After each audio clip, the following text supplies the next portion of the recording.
How would you run against Mitch McConnell if you were going to take him on for the Senate in Kentucky, Matt? Cocaine Mitch.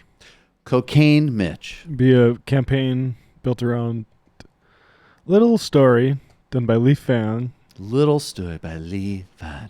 Or Fang or Lee Fan. I don't actually know, but I know that. But he had a good story in The Nation. He's a good reporter for The Intercept now. About a little discovery that was found in discovery on a boat in a dock somewhere. There was a boat.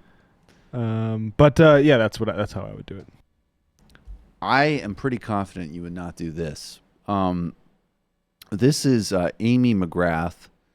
She's challenging Mitch McConnell for Senate. Now, I'll just start really bluntly. Mitch McConnell is almost definitely not going to lose this race.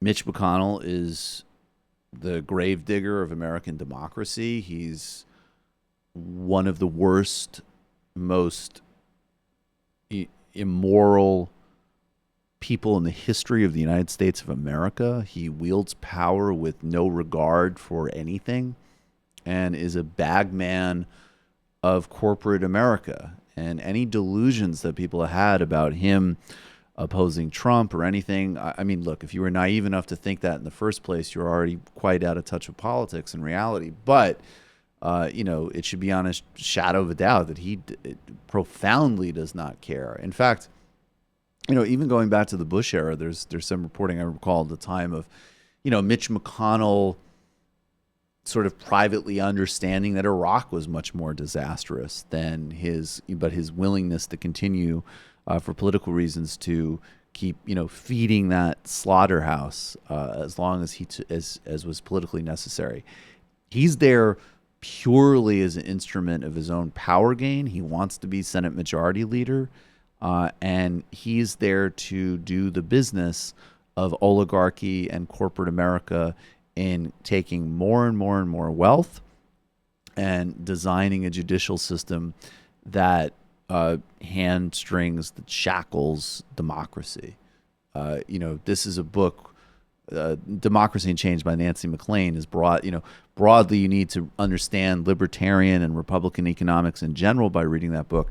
But I think even just the sort of personality and what Mitch McConnell is a conduit of is that book. And then if you actually want to understand Mitch, Alex Perrine wrote the kind of definitive work on him for the New Republic. And he's very politically savvy. And he is built, consider again, this guy has always been chronically unpopular. He's been a punching bag for Republican talkers and pundits. He's obviously, he has no charisma. He has no human appeal. So ask yourself, why has this guy been politically, unvanquishable for decades? And it's because he is the conduit for the most powerful forces in American politics. And he knows how to patronage, and he knows how to do machine politics in Kentucky. There was actually a piece years ago about how, and it might have changed recently, but about how Mitch McConnell's national agenda of endless assaults on labor and the middle class always had a couple of rare exceptions when it came specifically for narrow sets of constituencies in Kentucky. So my point is, if you're going to run against this guy, might as well just run a clear campaign of denunciation and opposition to one of the worst figures in modern American history. Or you could do what you think is a clever triangulation, but it's transparent and embarrassing for everybody else to see because you're not a good political communicator. And you could cozy up with another one of the worst, most grotesque human beings in American history in an attempt to triangulate against Mitch. That's what Amy McGrath is doing. Check her out on Morning Joe this morning. There have been many people over the years who come at Mitch McConnell who believe he or she were the candidate that were going to finally take him out politically, and he has persevered. He's been a resilient political candidate and a politician in Washington through the years. Why do you believe this time is different? Well, and you're absolutely right to say he's very formidable, and he's been around 34 years. I think this is different. It's a different race because, Kentucky voted overwhelmingly for Donald Trump. Yeah. And you can say Kentucky is a very red state, but it's a very pro-Trump state. And if you think about why Kentuckians voted for Trump, they wanted to drain the swamp, and Trump said that he was going to do that. Trump promised to bring back jobs. He promised to lower drug prices for so many Kentuckians. And that is very important. And you know what? Who stops them along the way? Who stops the president from doing these things? Well, Mitch McConnell.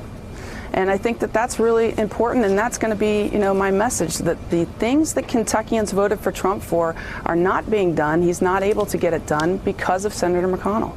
This is like, I don't know, I don't think he does campaigns anymore, but this is like the most insipid, just you too clever by half Mark Penn bullshit that I've seen in recent memory. And this is, of course, still a party that's being led by, the endlessly, just totally empty and vacuous Chuck Schumer and Nancy Pelosi. But I mean, the obviousness of how this is not going to work is obvious to I mean, what else can you say? Okay. The only people that you're going to motivate to go to the polls that are actually Democrats in Kentucky obviously loathe Donald Trump. They loathe his misogyny. They loathe him because he's a grotesque thing. They're going to be totally put off by their candidate actively praising Trump. She's not even doing the real red state play, which is the Ojeda play, which is like, hey, man, I believed his scam, and now I don't. She's literally saying, no, this guy's really trying, but Mitch McConnell's holding him up. Because she thinks that as a woman Democrat, that she's going to bank shot to the audience in Kentucky that would be interested in that message, which are like, InfoWars listeners and, other, extremist crackpots who have a cult relationship with Donald Trump. It's stupid. It's vacuous. It's embarrassing to watch. And, look, sure. I hope that she beats Mitch McConnell, but it will be the thumping that she will get is quite richly deserved if she's going to campaign that way. Heidi Heitkamp tried what she's basically attempting in North Dakota to keep her seat, the seat that she had already had. Right. And she lost to a MAGA idiot. Like, it doesn't work. Yeah. I mean, honestly, it's just Claire McCaskill. Also lost. Now, of course, MSNBC thinks it's actually not only is that interesting to listen to, but she should be a paid contributor to, say, Barack Hussein Obama. But for normal people, both Democratic and Republican, Republicans are not going to fall for this scam, and normal Democrats are going to be disgusted. This is it's almost just about what kind of propaganda are you going to give to your base with these candidates? Because you're probably not going to beat McConnell, even if you run a great DSA plus campaign, right? No. But you might as well run that and draw the Absolutely. distinction between Mitch McConnell and what your party stands for, instead of this like confusing bullshit that is attempting to play to the local crowd. But I mean, we'll see how well that works. She'll lose worse than Grimes, who I'm already sure Grimes ran a better race. And I mean, that's exactly it. And basically what you're doing there is you're saying, I'm such a careerist that I'm going to run this complete nonsense because some consultant, I don't know, has maybe convinced me there's like a 2% chance of pulling this off. I mean, and frankly, the same 1 or 2% chance of pulling this off, which are going to be predicated on, totally unforeseen, unpredictable events. What would need to happen to put that race in play? You might as well run a DSA plus campaign because neither of those things are going to make any difference. It's just embarrassing.